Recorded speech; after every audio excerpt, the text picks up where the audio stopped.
7월 22일 한빛가족 서밋타임입니다.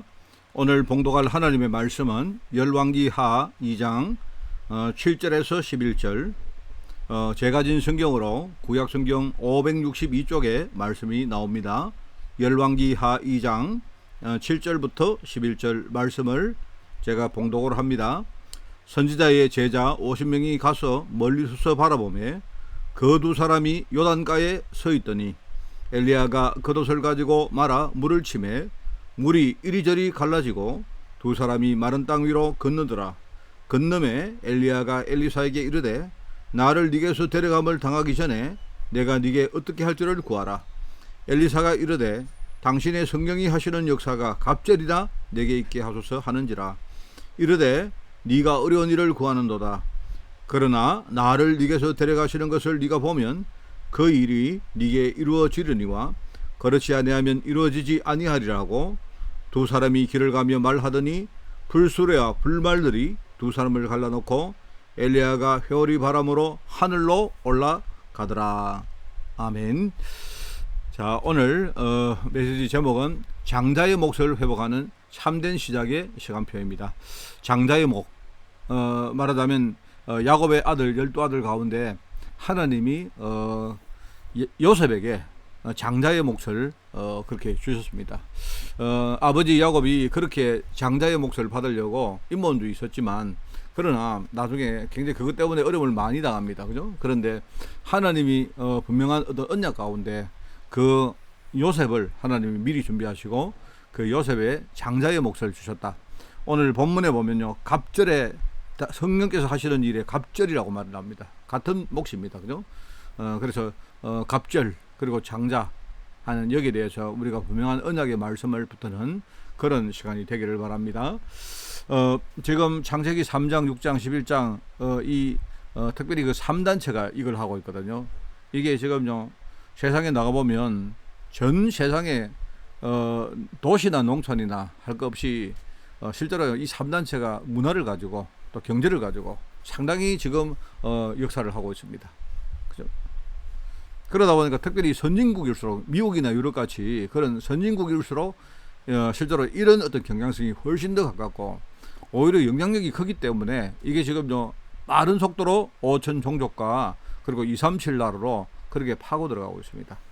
그런데 하나님 이런 시대에 우리에게 복음 주셨고 하나님 우리를 전도자로 세우신 것입니다. 그래서 사실요 우리가 늘 전도운동을 하는 것이지만 근데 우리가 이 시대를 잘 보면 이 시대에 하나님이 원하시는 전도운동이 따로 있다는 사실을 우리가 정말 알아야 됩니다. 그죠? 그래서 그러면 그게 내용이 뭐냐 할 때 우리가 시작을 바르게 해야 되는데 사도행전 1장 1절, 1장 3절, 1장 8절 오직 그리스도, 오직 하나님 나라, 오직 성령 충만 이걸 붙들고 우리가 진짜 하나님이 원하는 거기에 집중하는 것입니다. 마가다락방 교회처럼 말입니다.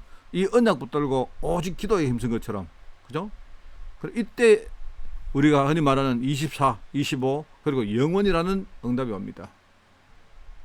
그런데 요게 되어지는 과정 속에 열쇠가 뭐냐니까 그게 내가 이 축복을 계속 내 현장에서 누리는 것입니다.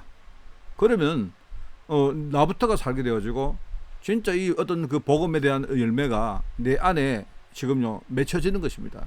그러면 내가 늘 복음 때문에 기쁘고 또 내가 늘 행복한 인생을 살 수 있고 이런 기쁨과 행복과 평안들이 나를 통해서 다른 사람에게 전달되는 것이다.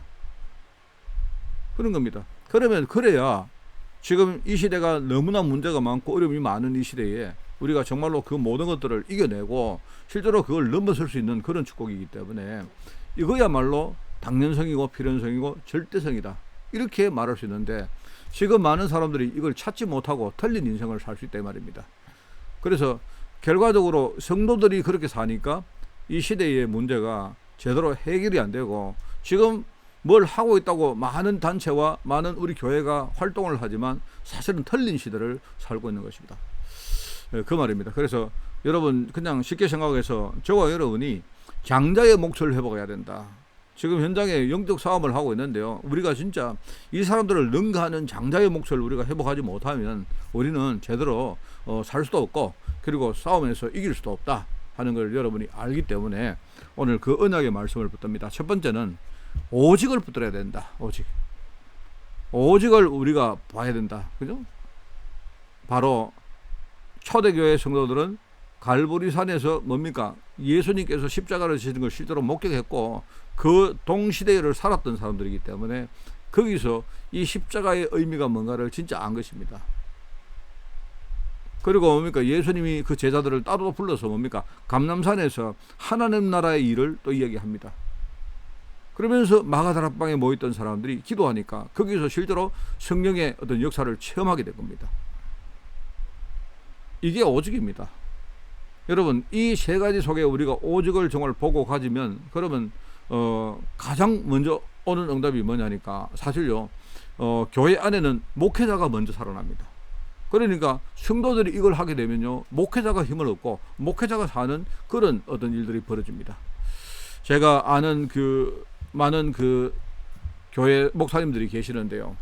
지금 미자립 교회 목사님들 이렇게 보면요, 이렇게 참 훌륭하시고 신앙도 좋고 이런 분들 많이 계시는데, 그런데 가만히 이렇게 교제를 해보면 이분들이 다 훌륭한데 유일하게 한 가지 미자립이 될 수밖에 없는 이유가 있다는 걸 내가 알아요. 왜냐니까 목사님부터 교회 현실을 보고 져버리는 겁니다. 목사님들이 언약 잡고 목사님들이 뭔가 제대로 어떤 그 자부심을 딱 가지고 서면요, 그러면 되는데, 그런데 이 목사님부터 생각에서부터 먼저 져버리는 겁니다.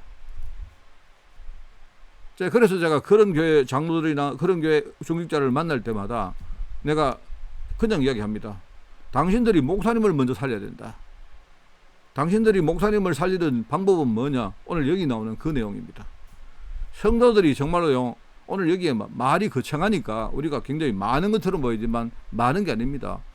하나님이 지금 나에게 주신 언약, 말하자면 1장 1절, 1장 3절, 1장 8절 이 말씀이 무슨 의미인지를 진짜 알고 성도들이 이거 누려버리면 제일 먼저 오는 응답이 뭐냐? 목회자가 힘을 얻고 목회자가 살게 됩니다. 목회자가 살면요, 그 다음에는 다른 거 없습니다. 그 다음에는요, 강단 말씀이 살아납니다. 그럼 성도들이 이 강단 말씀을 붙들고 살게 되면요, 성도들이 그냥 뭘 하려고 하는 게 아니고 그 강단 말씀을 붙들고 그 흐름을 따라가 버리면 성도들에게요, 그 강단 말씀 통해서 하나님 주시는 응답들이 나타나게 된다. 많은 우리 성도들이 그걸 모르니까 이 교회가 참 좋은 교회다, 나쁜 교회다, 오늘 목사님 설교가 좋은 설교다, 나쁜 설교다, 이렇게 하고 있는 겁니다. 목사님이 강단에서 주시는 말씀이 이게 복음에 완전히 이탈한 말씀이 아니라면 그러면 하나님이 주시는 말씀 틀림없기 때문에 그 말씀 붙들고 따라가는 겁니다. 그 목사님의 말에 우리가 그 말을 청종하라는 말이 아닙니다. 그게 아니고 언약의 흐름을 따라가는 거예요.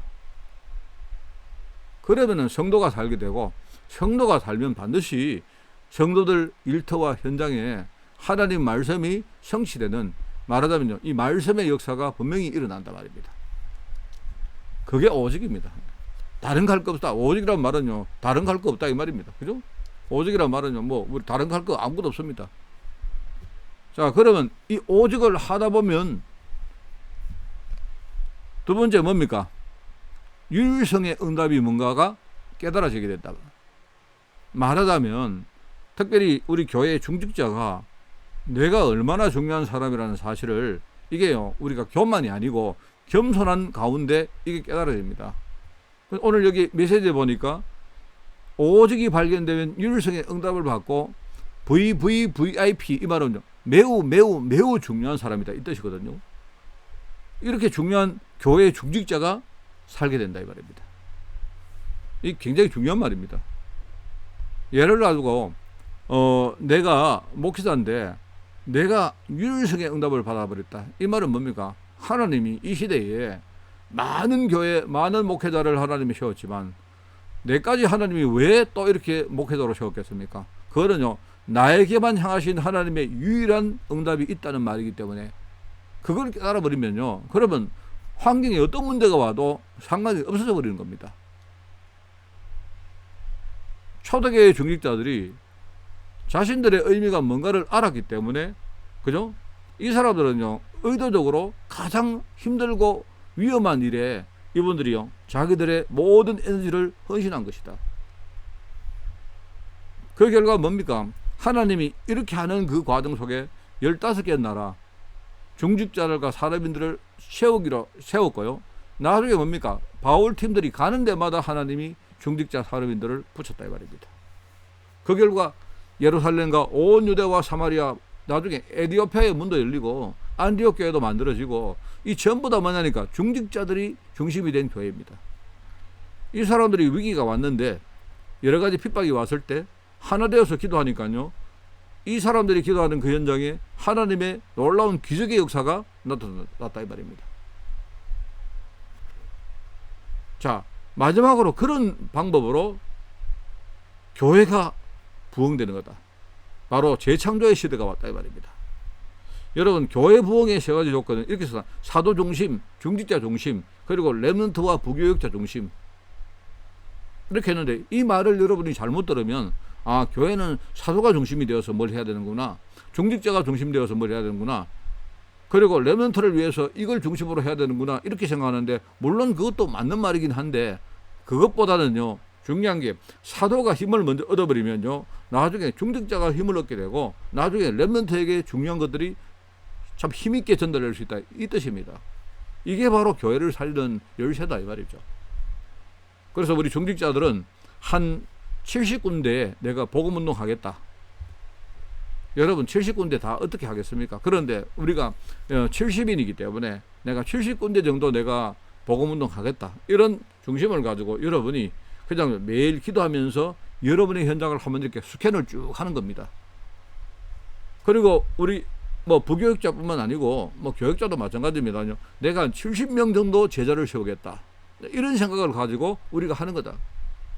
그러면 아침에 일어나서 내가 생각나는 것, 낮에 내가 활동을 하면서 내 눈에 보이는 것들, 또 밤에 내가 오늘 하루 살아왔던 모든 것들을 내가 정리하는 그것들, 이런 것들이 전부 다 이것과 관계되어서 정리가 된다 이 말이죠. 그러면 이런 것들이 모여버리면 결국 뭡니까? 나중에 하나님 나라와 세계를 바꾸는 그런 영원이라는 응답이 오게 된다 이 말입니다. 그래서 이게 이제 장자의 몫이다. 장자의 몫이다. 말로 하면요, 이게 갑절의 몫이다, 이런 뜻인데, 2배의 축복이다, 이런 뜻이지만, 우리가 생각을 볼 때 이 축복을 받아버려야 우리가 현장에 가서 내가 정상적으로 생활도 영위하고, 또 전도의 역사도 일으키고, 또 현장에 준비되어진 많은 사람들에게 내가 복음도 전하고, 이러면서 뭡니까? 내가 현장에 한 군데 너같이 내가 지교회를 세울 만큼, 그죠? 내 일터, 그리고 내 만남의 현장을요, 내가 진짜 지교회를 세울 만큼 우리가 응답을 받을 수가 있는 것 아니겠습니까? 오늘 여러분이 장자의 몫을 회복하는 참된 시작의 시간표를 오늘 이 첫 시간에 가지시는 여러분 되시기를 예수님 이름으로 축원을 드립니다. 하나님 아버지 감사드립니다. 오늘 한 사람 빠짐없이 장자의 몫을 우리가 회복하는 능력의 날, 증거의 날, 오늘 나 자신을 정말 힘있게 살리는 날 될 수 있도록 주님이 축복하여 주옵소서. 감사드리며 예수님의 이름으로 기도드리옵나이다. 아멘.